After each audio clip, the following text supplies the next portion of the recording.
we have been making an effort to reach out to the schools and the districts over the last several months in response to some concerns that we've had based on data and anecdotal evidence that we've collected.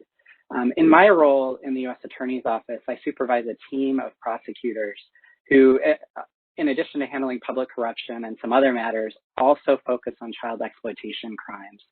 Mira, in particular, is a specialist in this area and focuses almost exclusively on child exploitation crimes. So today what we'd like to do is share with you a presentation that might help you provide information to those in your district in order to address some of the issues that we're seeing and some of the problems that we're seeing. If we could share that presentation up on the screen. So there we go. So today we want to talk about a few things. Understanding what this problem is, the warning signs of abuse, particularly in the online environment, what you can do to be effective reporters and have effective reporters in your district, and then some prevention steps that you're particularly well positioned to take in order to help prevent these types of crimes. If we look at understanding the problem, we began by seeing anecdotal evidence back in March and April of this year as people went to stay-at-home orders of an increase, a really dramatic increase in the number of child sex offenses we were seeing. And then we started looking into the data, and one of the primary sources of data we use is the National Center for Missing and Exploited Children Cyber Tips. And what we started to see when we compared to 2019 was that by July, we had equaled the numbers from last year. And so we are on track across all the regions of California to double the number of tips for child exploitation offenses this year. That's also happening nationally. We have some of the data up here, the Sacramento region, the northern counties, Silicon Valley, Bay Area, Fresno, but Central District, or what we call Central District, which is Inland Empire, and Los Angeles also have similar problems. This is a particular issue with regard to the schools because we rely a lot on the mandatory reporters in the schools in order to find child sex offenses. It's one of the primary sources of cases, with about a fifth of the reports being made by educators, and a lot of the most important reports are being made by educators. But it's been reported over the last month in the Washington Post and other media, but it's also true from our own internal data. We're getting a lot less of those reports. It has dropped off significantly, and we think as a result of the challenges of the online environment. So let's talk about why that's such a threat. I mean, without the structure of schools, as you know, students really are at greater risk. For many of the students in their classes, that is the safest part of the day when they're with their teacher, and that's no longer there. Now they're in this home environment. Now, to understand the types of abuse to look for and be able to spot it, whether in class or in the online environment, it's important to understand what child sex predators are doing. I think most people are very familiar with in-person physical or sexual abuse. There's a lot of mandatory training that's conducted in the schools on that, and I'm sure you've all attended a lot. So high levels of familiarity. Over the last few years, human trafficking has also come to the forefront. I think people are much more educated on it now than they were 5 or 10 years ago. And then we're seeing a new threat that is much more common, but seems to be much less known as we talk to teachers and educators and administrators. And that's online exploitation and sextortion, which in many cases can lead to the in-person physical and sexual abuse and human trafficking, as well as harms of its own. So in order to explain what these crimes look like so that they can be recognized, I'm going to turn it over to Mira, who's dealing with these on a daily basis. Thanks, Michael. So when we talk about online exploitation, we're primarily talking about 3 specific categories of crimes through which children are exploited online. And the first is through child sexual abuse material. You may have heard this referred to as child pornography. That's pretty standard distribution of images that depict children in sexual situations. There's also enticement, where abusers form connections with children over the internet and attempt to lure them into an in-person encounter for sexual purposes. And then also sextortion, which we've seen a significant rise in recently, in which an abuser will obtain sometimes even minimally compromising images of a child a quick flash or just something more sexual than they would be confident or comfortable sharing online. And then once they have that material, they will use it to threaten the child that they will post that image online, send it to their parents, send it to their friends, if the child doesn't comply with the abuser's demands. And usually those demands are for more sexually explicit material, often much more degrading or abusive sorts of material, where the demands escalate more and more as the abuser exerts more and more control over the child and forces them to comply with the abuser's demands under the threat of having these compromising and often humiliating images of them distributed to people that they know or shared with the public. And an example of a case like this is the United States versus Alex Miller, which our office prosecuted. This is the defendant, and he engaged in this activity with a number of young girls, students who he would form friendships, relationships with, and then as soon as they provided him the material he was looking for, the tone would instantly shift, and he would have conversations like this with them, where he's threatening that he's going to release the compromising images he has of them if they don't do exactly what he says, blaming them for being in the position that he's created for them, as his victims pleaded with him not to do that. And this is just one example of many in these cases of the way that these abusers exert control over their victims by making them completely beholden to the abuser's demands, making them comply with demands sometimes in short time frames, and threatening to, in what is essentially in these children's view, ruin their lives if they don't comply. So now that we've covered the different types of abuse that we're talking about, we can shift into looking at the signs of these abuse, and we can start with some familiar ground for all of you who are have gone through mandatory reporting training. So this question is for you. During in-person teaching, what did educators look out for as signs of physical or sexual abuse? And you can either think of this for yourself, or you can drop a comment in the chat to answer the question. I'll give you guys a second if anyone wants to chime in. I think I see chat responses, but I'm not seeing any right now, so maybe people are being a little bit shy. That's okay. All right, so the signs of physical or sexual abuse that educators generally look for in the classroom include unexplained injuries, changes in behavior, age-inappropriate sexual behavior if they know something more about sex than would be appropriate for their age, or a fearful response towards adults, or specifically adults that they may have contact with at home. And you guys have probably already covered this in other trainings, so we don't spend too much time on it. The signs of child sex trafficking can be a little bit different. Children who run away frequently or have a history of running away are at high risk of child sex trafficking. Also, children who have a large amount of cash, phones, or hotel keys, that's pretty unusual, and those can be signs of a child who may be involved in trafficking. There can also be tattoos or branding that are warning signs of this activity. Here are a couple of examples from cases that U.S. attorneys' offices have prosecuted where children were tattooed with signs of ownership, a man's name, which usually indicates the pimp. This crown sign is often indicative of a pimping relationship, indicating that the pimp is king. And so these types of tattoos can also be a sign that a child is involved in trafficking. Here, they're seen on the back of the neck. These are just the examples that we had. But these tattoos can also be seen on the collarbone or sometimes on the wrist, occasionally on the face, although that's less likely. There's also signs of physical abuse, like we just discussed. Bruising can be a sign that force has been used to force a child into trafficking. And then there's also isolation from the child support system. That's a common tactic used by abusers in all types of child exploitation and child abuse, but particularly in the child sex trafficking context. We see this where a child may have strong connections to friends, parents, community, and then the abuser or trafficker forms a relationship with that child and deliberately erodes or destroys those relationships so that they are able to have more control over the child, and so that the child doesn't have anywhere to turn to get out of that abusive relationship and situation. And so there will often be activity by the abuser telling the child that they can't trust their parents, that their friends don't really like them, that adults won't help them if they report what's going on because the child will be in trouble for engaging in that activity, or that they won't be believed. And these are common tactics that abusers use to separate children from the supportive people in their lives, so that the abuser has more control over that child's life.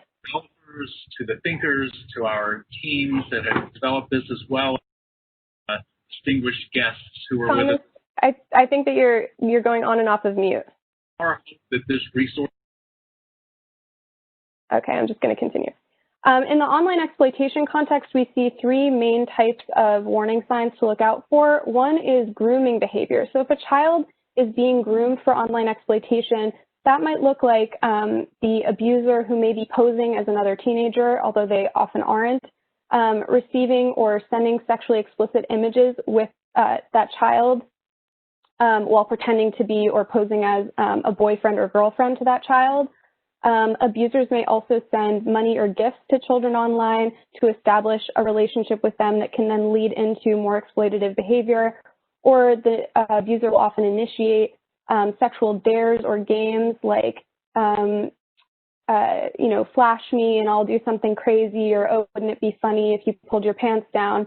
And that's often in the context of sextortion, the abuser will obtain that first image that they then use to threaten the child with to get more images out of them. Mood changes, which can be common in any sort of child abuse, but particularly in the online exploitation context, depression, anxiety, self-harm, or changes in eating and sleeping habits, which may be apparent if a child's appearance changes in your classroom, or if someone who is usually well rested and alert is looking kind of frazzled and poorly rested.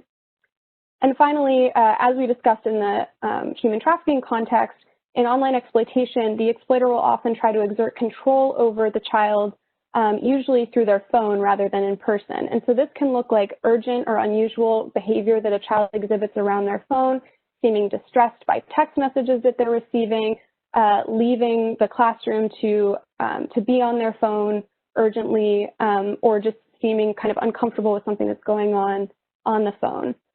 Control can also look like isolation from support system, just as we discussed in the human trafficking context. And also, as a result, hostility or fear towards concerned adults exhibited by the child, because they're concerned that if they do confide in an adult, or if an adult sees that something is wrong, the situation might be reported to law enforcement, which could then prompt the sextortion perpetrator to follow through on his threats of sharing images of that child. Right. So that gives us a lot of information that came before the online environment. If anybody wants to drop into the chat or speak up, what are some of the challenges that you would expect for your educators checking for signs of child abuse during online learning?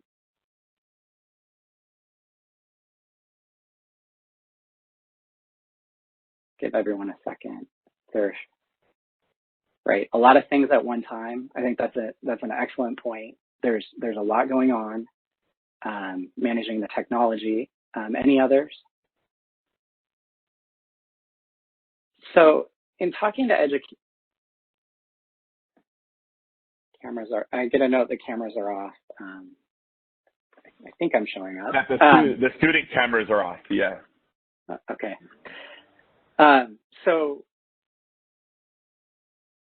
Yeah, the student cameras are off. Right, so the students will turn their cameras off and then you can't see them. We also have seen your abuser might be present in class. That's something that would not happen in the normal classroom environment, but now the abuser might be in the home, and the abuser is there as you're interacting with the student, and that constrains what the student can say. It's hard to check in on one-on-one. You've got the limited in view and the fewer formal interactions. That's a great comment as well. So it's just an overall much more challenging classroom environment.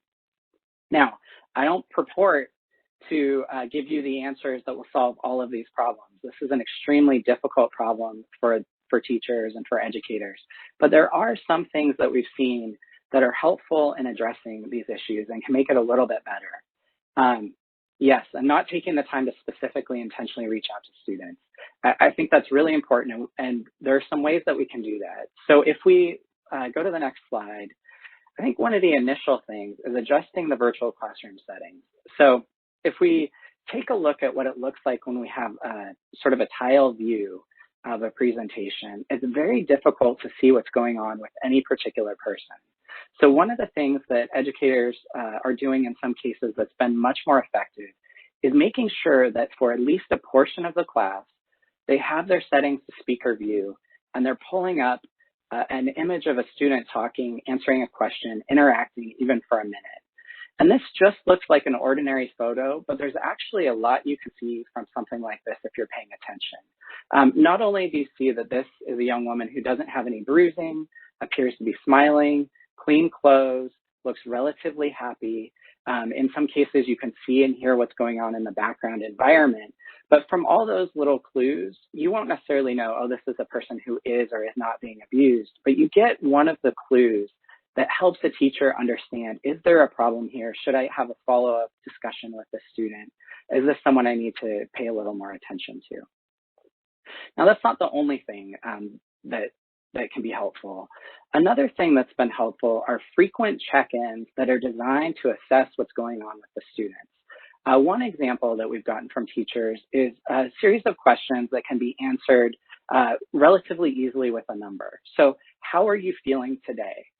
This not only tells you how the student is feeling, but because it can be answered with a number into a chat box, it addresses that situation where the abuser might be present in the home, and they might feel constrained if they have to answer orally to say something different. Now, one day of a bad day, I got to tell you, I've had some bad days myself during the pandemic, and I think everyone does. But if the teachers are doing this regularly, over time, you can start to see a pattern in changes in the student, just like you would if you were interacting, or not quite as good, but a substitute for interacting in person on a daily basis. These questions can also be altered to address what we've talked about with this concept of control and the severing of relationships. So asking occasionally a question like, how do you feel about your relationships? How do you feel about your friendships today? Those are questions that can help trigger responses that will let you know if this is a child that's slowly being severed from the people that they can go to and depend on for reporting. Obviously, age-appropriate questions are important, and the pattern is important. One day is not determinative of what's going on, but many days could be. And then, of course, there's that essential part of it, which somebody brought up in the comments, which is there needs to be one-on-one follow-up with the students who are struggling. So there need to be channels of communication where the students are invited to reach out, and they're comfortable reaching out in a variety of different ways, whether that's chatting online or by phone or by email, so that there can be as much as possible that substitute for the in-person relationship. All right. The other part of this is making sure when the follow-up is done by the teachers that they're sharing information and they're connecting individually, and that there's a process available to report when appropriate, so that the teacher has some support in the administration, whether it's the vice principal or principal, to discuss and walk through the process of reporting when there are these warning signs. Now, as far as reporting, we get a lot of questions about how to do this, what's the right way. And so what I'd like to do is take a little bit of the burden off of you and your teachers. What we talk about, particularly when we talk with the FBI in these situations, is that it's really a situation where you should trust your instincts. You've got educated people working in your school districts. And if you feel like something's wrong and it's unsettling, err on the side of caution. Report. Now, of course, you've got to be aware that every family is different and different family dynamics, and you shouldn't report somebody just because they're poor or culturally different than your teacher. But within this sort of discomfort about interactions in home or the way that the student is progressing, it might make sense to report. And if we think about why that is so, it's because your report is not a criminal charge. It's not the final investigation. All it is a beginning. It goes to people who are trained specifically to investigate these types of crimes, who will follow up on it to the degree that's warranted by the particular facts that we have. So in some cases, there's a little bit of cross-checking in databases, and maybe there's just the logging of the information in case something else comes up later. In other cases, there's a strong intervention, search warrants, reaching out to family members. In fact, Mira volunteered very late to jump on this today. Usually I do it with an FBI agent who's out making an arrest right now as we speak in one of these cases that results from these types of reports. So it's the start. And you and your teachers are not responsible for being judge, jury, and executioner in these cases. There's a process beyond you. You're the initial step. And no presentation, of course, would be complete from a lawyer without a long quote from the law. And you don't need to read all the specifics, but this is simply a reminder that the law is in your favor on this. It's specifically designed to protect you from liability, your educators from liability, so that if there's a report that's made, it's an understanding that it's the beginning of an investigation. You're not going to be sued and liable if it turns out that there's not neglect. And often, you know, some of these reports end up, there's not child abuse, but it's okay because many times there is. So with that, Mira, if we could go to the next slide and you could take it from here, talking about where to report. So it can be kind of overwhelming for a teacher who's already kind of struggling with a lot of other aspects of the online classroom to figure out exactly what is the right avenue to report. And so we've pulled together some resources for teachers, both to help them kind of incorporate the other techniques that we discussed in this presentation, and also with specific guidance, including online links and phone numbers about where to report different types of child abuse. And so that resource sheet will be dropped into the chat at the end of the presentation, so you don't have to worry about scrambling to take notes on what I'm about to go through. We'll just kind of skim over those resources so you have context when you're, if you want to distribute those resources to your teachers. So first, and most obviously, if a child is in immediate danger, the teacher should immediately call 911. That's pretty self-explanatory. For child welfare issues, those get referred to Child Protective Services, which have offices in each county. And you can find your county-specific resources by going to this website on the screen and clicking on the pink Report Abuse button. It's pretty user-friendly, and that's a way to connect to county-specific resources for reporting child welfare issues to CPS. If there's an online exploitation situation, those can be reported to NCMEC through a cyber tip. There's a web form that teachers can use to report those, or there's also a hotline where they can talk to someone about what's happened.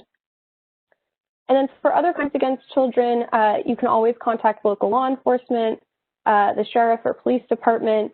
And for making these types of reports to local law enforcement, it's good to keep in mind that someone who's specifically trained in dealing with crimes against children will know best how to respond to the situation. So when making a report, specifying that it's a report about a crime against children and asking to speak to a detective or investigator with experience in that area may get a better response from local law enforcement. And it's also important to keep in mind that also often local law enforcement will keep an eye out for patterns of behavior.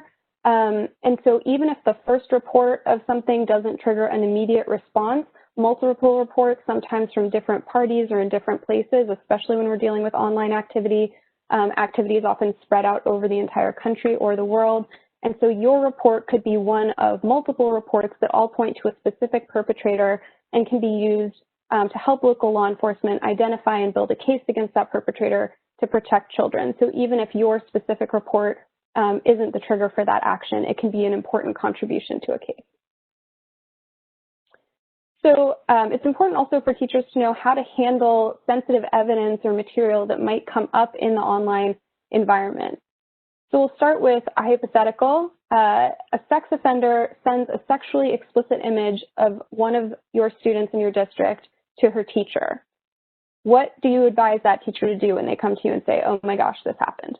There's three options. You can tell them to immediately delete the image and block the sender from contacting them again, forward the email to the school resource officer so that they can properly refer it, or advise the teacher to disconnect the device from the internet and contact law enforcement. So you can either type into the chat box A, B, or C if you're feeling confident about your answer, or you can just kind of think to yourself what you would do. I'll give you guys a second to think about it. So the right answer here is actually C. You want to preserve the evidence of this crime and not delete those images, because this is actually a criminal activity that's taken place. An abuser is targeting a student in your district, and you want to make sure that that evidence is preserved so that law enforcement can use it to build a case against that abuser and hopefully bring them to justice and protect future children from that abuser. But you also want to make sure that that evidence isn't distributed to anyone else. We don't want sensitive images of children, whether they're in your district or not, traveling unsecured over the internet or sitting on devices where someone else may be able to access them. And the way to avoid that is to place the device on airplane mode and make sure that it's entirely disconnected from the internet. So sometimes a phone can stay connected through Wi-Fi. You want to make sure you turn off Wi-Fi as well.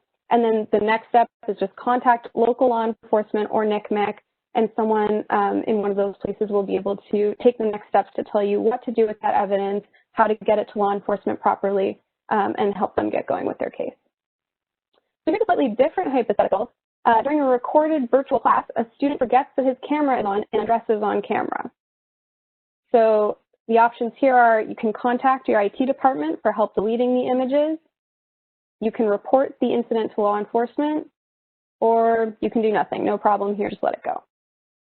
So again, people seem a little bit shy in the chat, but I'll give you guys a moment if you want to chime in there or just think to yourself about what you would advise your teacher.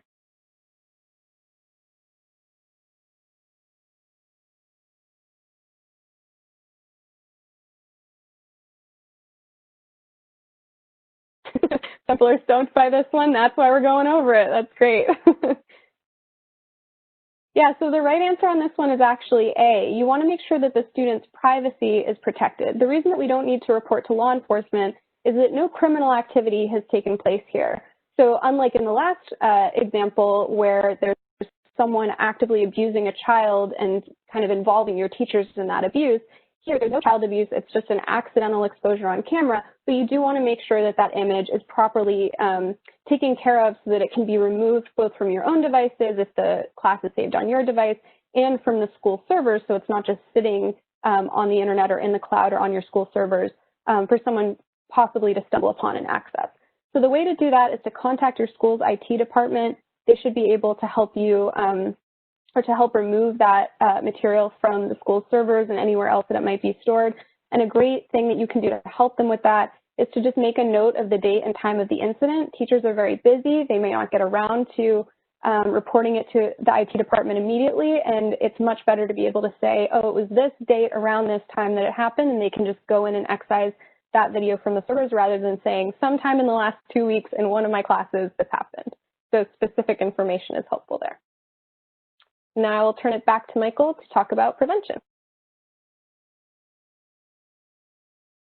So as leaders in the district, you and in the community, you're in a particularly good position to help with prevention of the exploitation of your children in the schools. One of the things that I think is really essential is making sure that the students are, or that the teachers are securing the online classroom. So we've talked about how abusers try to exercise control over the students. And so there are scenarios where having control over that classroom can really secure the safety of the students. And that involves checking the settings, setting up the settings in a way that is going to be most protective of those students with passwords and with control over who can share, who's on the microphone, camera, screen, and file sharing. And we're going to drop information at the end of this that you can provide to people in your district that will at least link to some of the most common platforms for doing that, since the settings vary. Now, part of the reason why we need to do that is because predators use online identities and could either expose images in the classroom or can use information provided by teachers, vice principals, others in your district on their own online social media profiles as well to blackmail students. So limiting access to online profiles and avoiding posting content related to students or the school is also important. If you think of the relationship that children have with their students, if a predator is able to get information about that student and the relationship with the teacher or the relationship with other students from things that have been posted to social media, they turn around and they use that in order to blackmail and exploit the victim. Monitoring is also important to the extent that your districts are using monitoring software. That monitoring software is only going to do good if you have a process in place for collecting and reporting those alerts of dangerous activity. So if you have monitoring software that is on, particularly if you're providing tablets or computers to students in their homes, there really needs to be some sort of workflow so that somebody or a group of people is responsible for making sure that as those reports come in, that they're forwarded to the appropriate people in law enforcement. And then really critically, you're in a position to help empower parents and students. A lot of parents are in a position where they have devices in their home for the first time, or where they don't have a high level of technological sophistication and don't understand what is happening online while their students are on a tablet for hours a day. There are a variety of resources that are available online, both from missingkids.org. The FBI has resources at sos.fbi.gov. And we are going to also drop into this chat a tip sheet that you can provide to families, whether at a back to school night or through your teachers or post on your website, that will help parents have at least a little bit more of an advantage when dealing with some of these issues. I think that there are a lot of people who just are out of their depth at this point, and there are some basic things that can be done to help make it a little bit safer for their kids. Now, with that, we want to say we really appreciate you all taking the time to listen to this. This has been a huge concern for us, as I know it's a growing concern for you as well. We're willing, if there's time, to take any questions, but also our email addresses are on the next slide, and you're welcome to email me or Mira, especially Mira, if you have any questions about this.